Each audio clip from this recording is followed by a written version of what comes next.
Are you all set, Charles? Yeah, go ahead. All right. Oh, good morning. Good morning. Well, this has been a fun morning. I'm so glad to see all of you. It's, it was cold, but the birds are out. It's a beautiful sunny morning. It's, it's a lovely day. So I appreciate you all coming and being with us. It's very nice to be able to welcome our Selectman Chair, PhilTrapani, with us. And this is Phil's last term as a selectman. He's stepping down, choosing not to run for re-election. And, I wanted to be able to, give us an opportunity to thank him for the years of service. I mean, we know this is literally, when we've had other selectmen that join us on a regular basis, I know what their work is, and it's not just that one night meeting, it's the subcommittees, and it's the time spent talking with people, and it's often thankless, but we appreciate all of what the board of selectmen does, and we know the work. So. But then I thought, I want to give you a chance. I mean, over the 9 years we've had some real change in town, so I thought just an opportunity to reflect back. Next month, Dave Schofield has agreed to come and speak from the light department. He's often got different projects underway. He's an interesting guy to have talk with us. He's very personable, and I know it'll be good conversation then too. So I'm going to just do some cleanup, and I'm going to turn it to you. All right. And I thank you all for being with us. It's nice to start the spring together. And you got a full house today. Yeah. And this is what, and I know, as we go ahead, more. Yeah. All right. Well, Colleen, thank you for asking me to come down. And I think when I first, a couple of years, I was a selectman. That was the last time I was down here. Yeah. Yeah. So it's been a long time. Way overdue, but. I came with you. Yeah. So I've been here almost 10 years. Yeah, so it's all right. You'd rather have other people than me there. So as Colleen said, that's right. I'm a lame duck right now. I am finishing my 9th year as a selectman, and the board kindly asked me to chair my last year, so I stayed engaged, and I wanted to do that. And so be careful what you ask for sometimes out there. Mr. Noonan, can you hear me? Yeah, speak up. I want to make sure I talk loud enough so you guys can all hear. Yeah. So let me just share what I've done over the last 9 years, and then I'd like to kind of hear from you guys in terms of what you would like to get some information on. I've been in Georgetown now for about 13 years, and have raised my kids here. They're now in their later high school, getting ready to go to college, and it's been a wonderful, wonderful, wonderful experience. This community has been very fruitful for me, and I think when I first ran for selectman, I was only in the community for a couple of years, but I just have a sense of giving back to the community that gives me, and that's the reason why I ran for the selectman board. So doing that for 9 years, I've also done a number of other things that have hopefully helped the community as well. And I'm just sharing this with you so you understand volunteers like myself are also doing a number of other things out there. And we're always looking for more volunteers to help out there. But for the last, I guess, 4 or 5 years, I've been with that on the historic commission in town. And when I finish up my selectman duties here, I am going to help Ed and commit full-time volunteers to working with the Historic Commission. I think the average age on the Historic Commission is about 95, so they need some young kids to come in, so I think I'll help them. Also, I have been on our Affordable Housing Trust, and this is probably near and dear to you. So I've done that for the last 4 or 5 years, and we've really done a pretty good job of putting a plan together to help bring in more affordable housing. Not low-income housing, not Section 8 housing. That's not what this program's about. It's about helping create more affordable housing for seniors to downsize into or young kids to move into.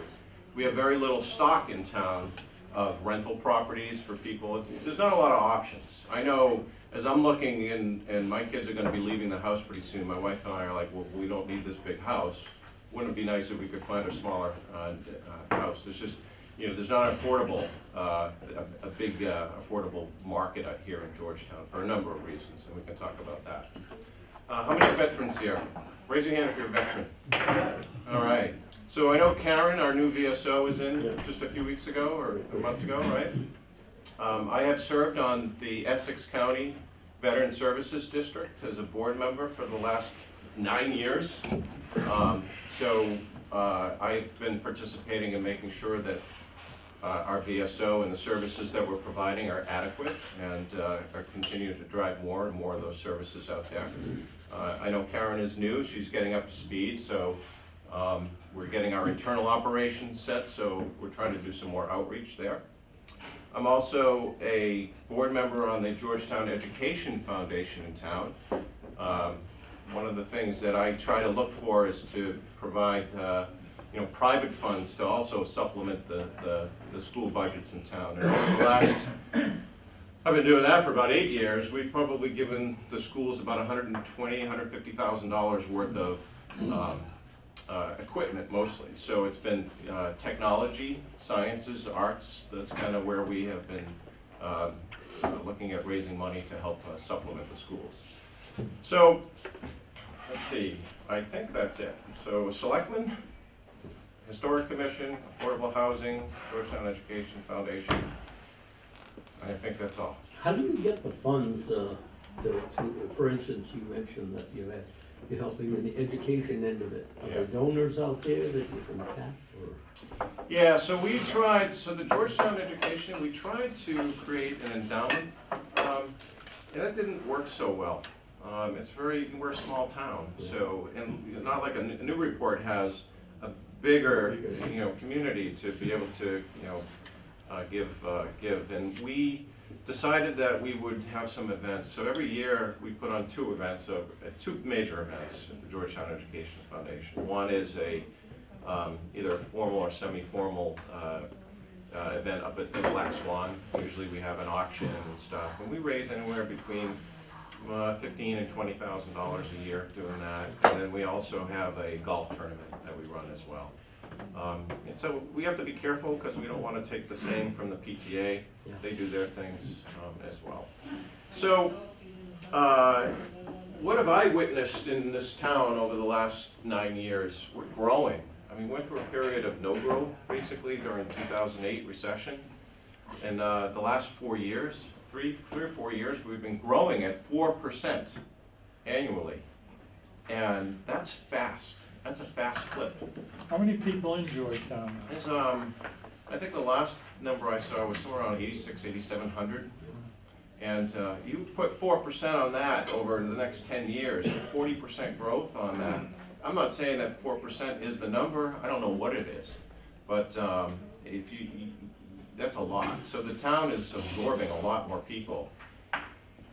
The demographics have changed. Your generation are probably the fastest growing in town. So folks like myself aren't willing to have more than 2 kids because we can't afford them. Right? I mean, I think I got to start thinking about college. I have been thinking, and we're actually doing some college tours right now. But it used to be an average of 3.2 kids per family 15 years ago. It's now an average of 2.3 kids per family. So I look in my neighborhood, it's right. I mean, most houses and families that moved in have 2 kids. And it probably is exactly 2.3%, 2.3 kids per household in town. But in any event, so we've been growing. The town has kept a pretty good clip in terms of our financial management in town. You guys have probably read, seen, and witnessed taxes have gone up in Georgetown. And when I first started here, one of the attractions to coming to Georgetown was a good school system and very low taxes. And I think that's changed now to a very, very good school system and higher taxes. Those are, that's what the majority of the people who are going to vote are asking for. So the selectmen, it's funny, I mean, Doug is here as a selectman, so he knows that we only have so much power. At the end of the day, we're basically bringing stuff to the town to vote upon. Who goes to town meetings?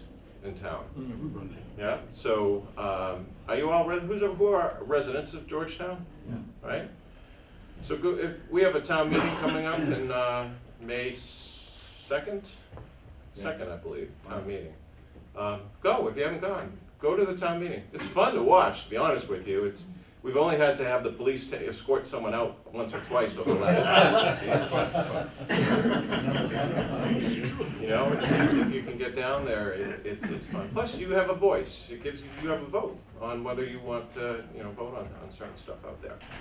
While you're talking about this area, the Council on Aging is, a lot of people realize, Colleen hopefully is going to get a new home in the Pearly School, and I think that will be one of the subjects discussed and voted upon or whatever. Yeah, so So it's important that, if you want a dedicated senior center, your voice is important to make that happen. So please, we hope to see you guys. if you look at all the surrounding, Probably October it's going to be open, so they're just starting construction now. yeah, they've got Yeah. Whittier volunteers doing stuff to bring the price down a little bit.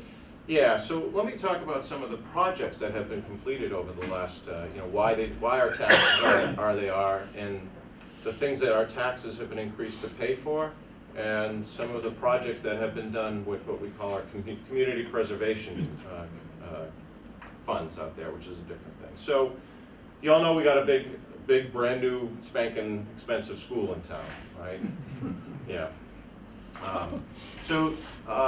That solved a number of issues for the town, and you have probably all read this, but there were safety issues with the school to start with. I wasn't around when they architected that school, but it was basically a school that should have been built in California, not here in New England. Then, I don't know who made the decision to put the rubber roof on, but that's a death trap. We had these courtyards that had glass windows in, and the snow would come in and lean up against the windows at some points. But safety was an issue over there. We had overcrowding issues in all of the schools that we helped address with that. And the school, it was designed for 40 years. It lived its useful life. And for us to renovate that school would have cost $10 million versus us putting up $20 million for a brand new school and the state contributing another $20 million, plus or minus a couple million there. So we have this new school. We increased the taxes to pay for that.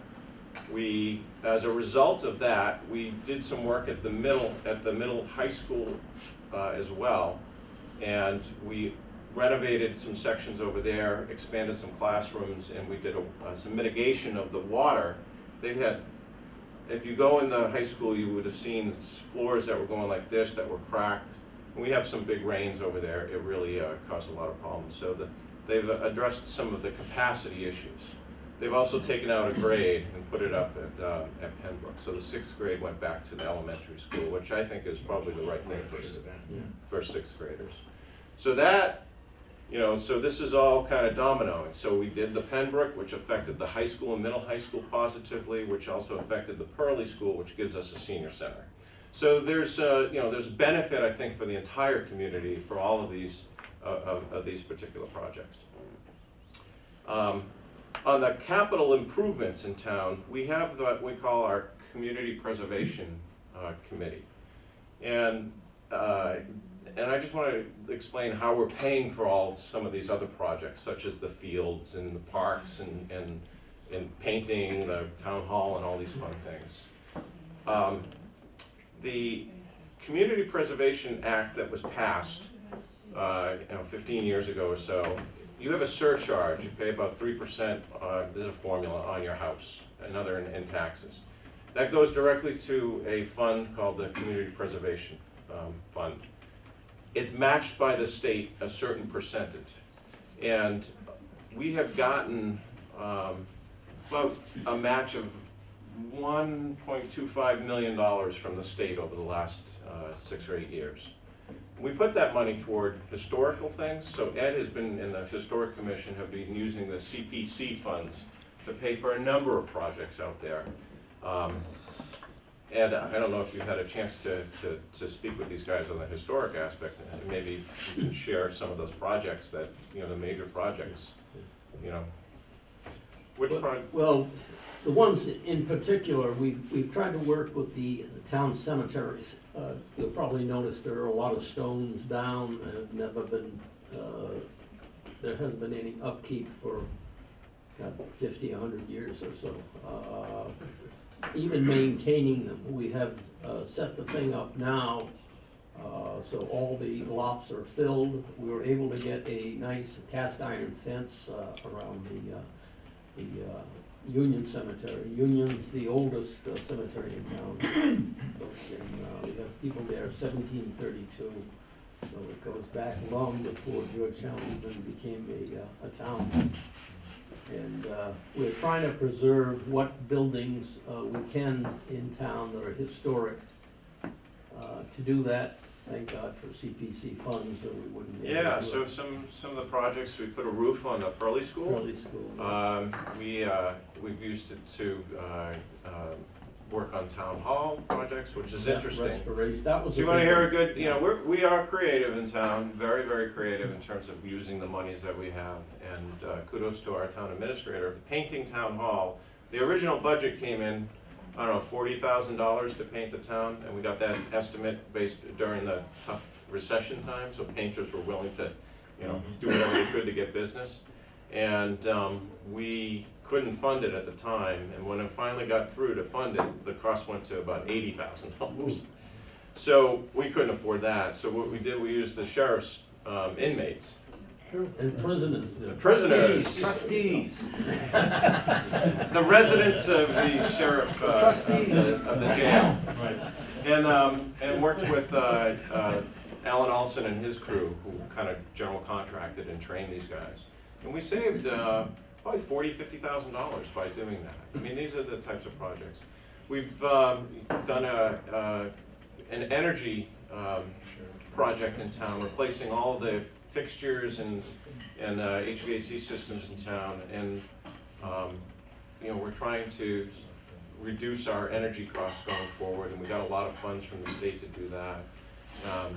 We use the CPC funds for everything that you can imagine that has to do with the historical aspect of town, open space, recreation land, parks and stuff like that. So speaking of parks, just so you guys know what's going on out there, the Park and Rec Department, working with the Georgetown Athletic Association, we got a problem. We got so many kids in town, we have so little fields, right? So we've been growing and there hasn't been any fields. We're finally at a point where we have enough fields out there.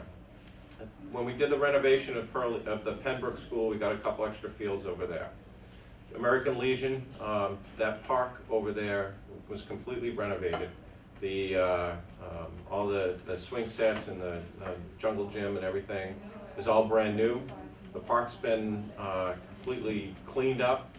That body of water is one of the cleanest body of waters in Massachusetts. It's, I was stunned to realize how clean it was. We got some algae issues over there we're dealing with right now, but it's really clean. We're building a skate park that's going to be hopefully done by the fall. Skate for roller skating, or skateboarding. Roller skating. I'm dating myself too. Skateboarding and a dog park, right?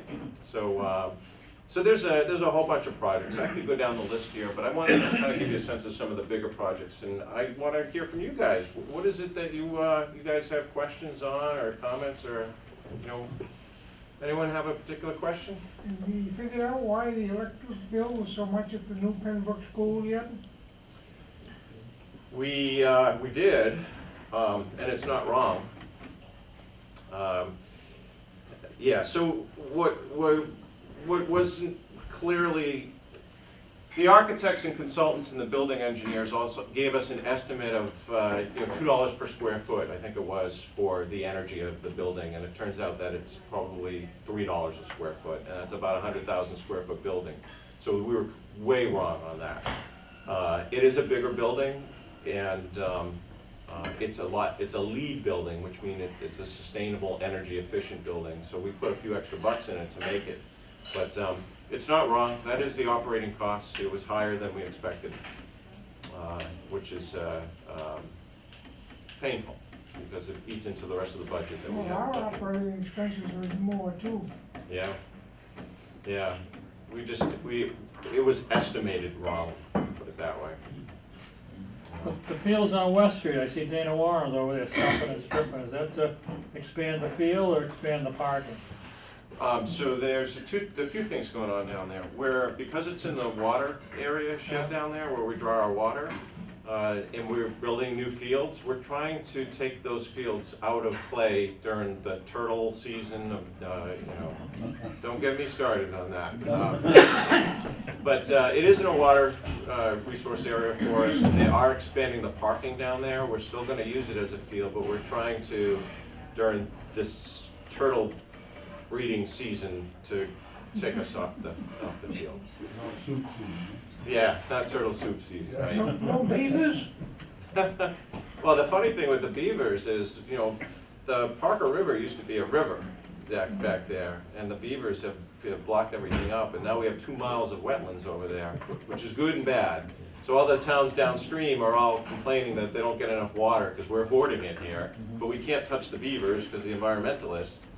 But the water quality is stagnant there, so it's kind of a catch-22. We got more water to draw from physically, but it's more stagnant water. Ed? I didn't know if anyone, either that you're aware of, may know what's happening with Alan Olson's building at 34 East Main. The Historical Commission was pleased here that we was able to, he had a demolition delay. Yep. Thing, and he has gone well at the normal time. And so far, he has been trying to, he thought maybe get some affordable housing units within that, and you may. I met with him last night. Yeah. And his proposal is to put 8 units in there, reduce the parking down by 4. They originally wanted 10. Yeah. And I forget the actual number of parking spaces, but he put a plan, he's got the drawings together to put an 8 unit. Yeah. I think there were 2 2-bedrooms and the rest were 1-bedroom. And 2 of those units, a 2-bedroom and a 1-bedroom, he was going to provide for affordable housing over there. So he still has to go through some hurdles to make all this happen. Yeah. But this is the Dunbar Tavern that you see downtown that's been a little bit renovated and stuff. CB Hills. CB Hills Dunbar building. Tavern. There you go. Yeah. So it's an asset for us in the town. We don't want to see it go. So he's got to go. He wants to put 8 condo units in there with 2 parking spaces for each condo. That's code.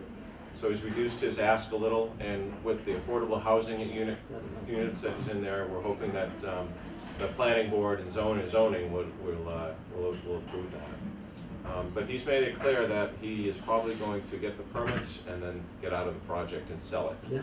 So he may not, he most likely won't be the person to As actually. long as the building is salvaged, I think that's the important part. You Yeah, don't lose part of yeah, it. it's a nice plan, History what there, what he's yeah. trying to do. The density's a little high, and I get that, but that's that project. Yeah. What's happening to the Little's block down in the center of town? All the stores have gone Yeah. out. So,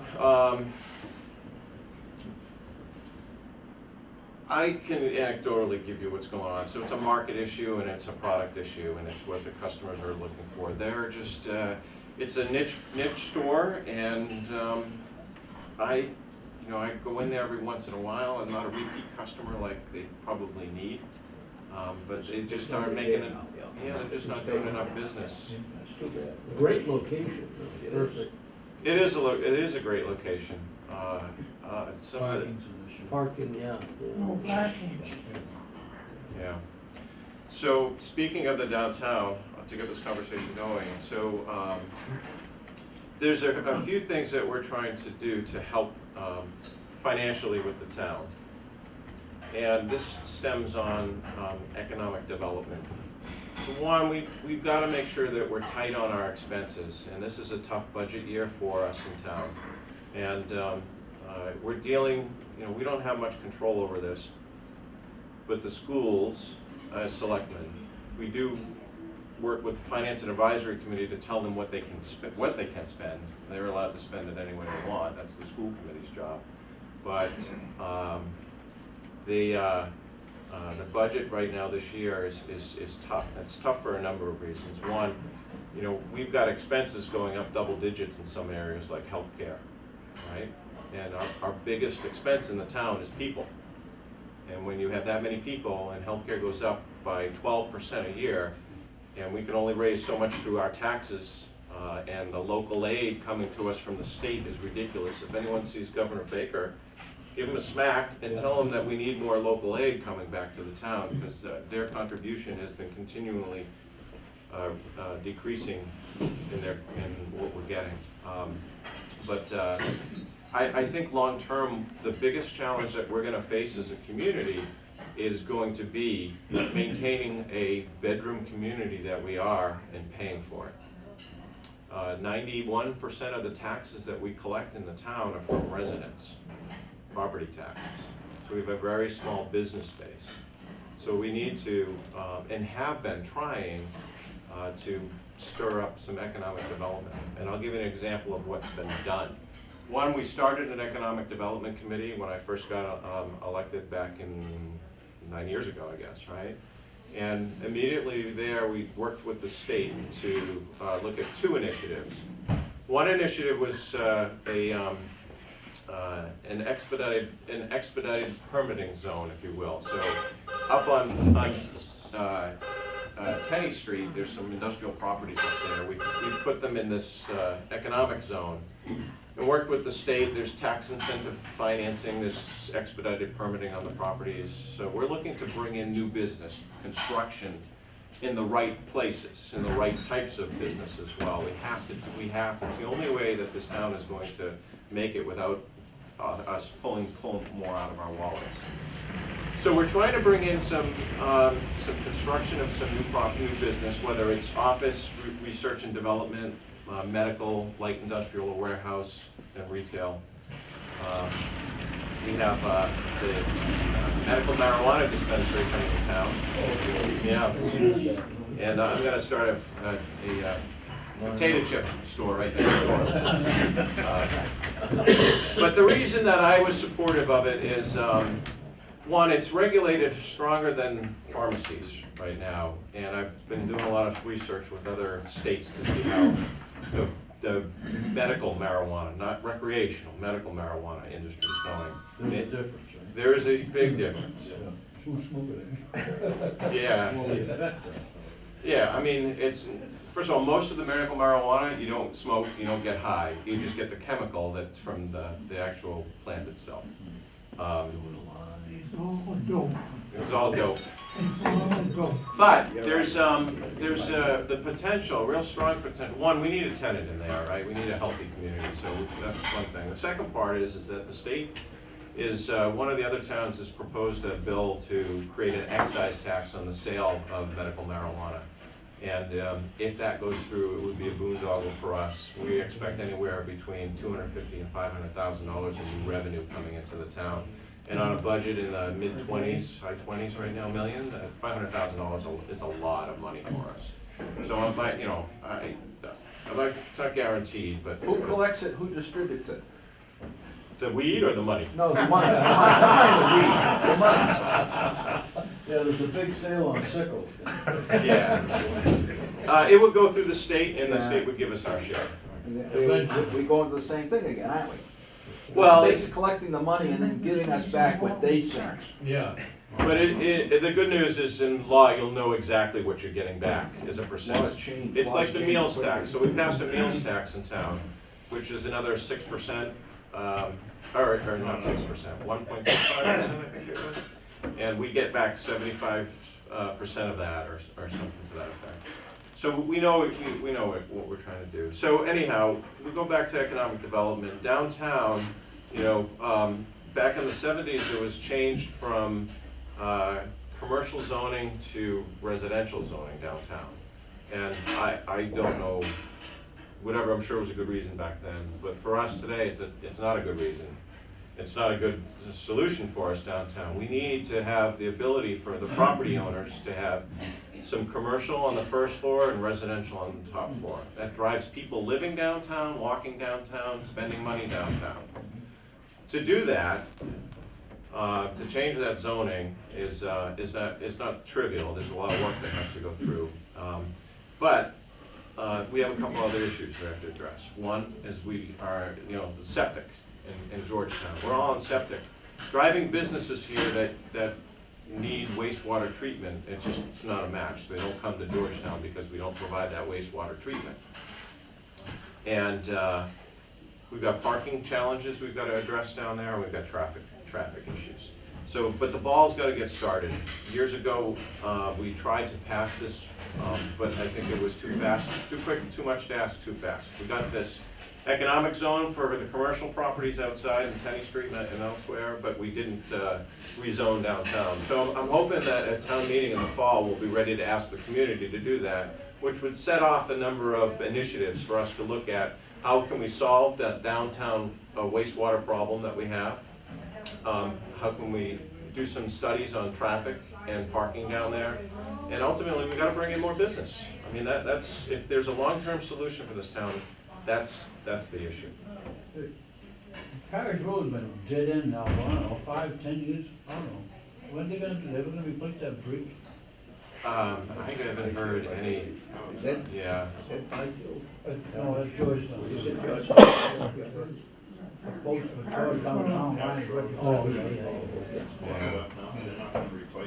So I have about 2 more minutes here, because I know we have some other exciting stuff than me coming in. But any, I want to just kind of give you a flavor of what's going on in town. I know you keep up on this.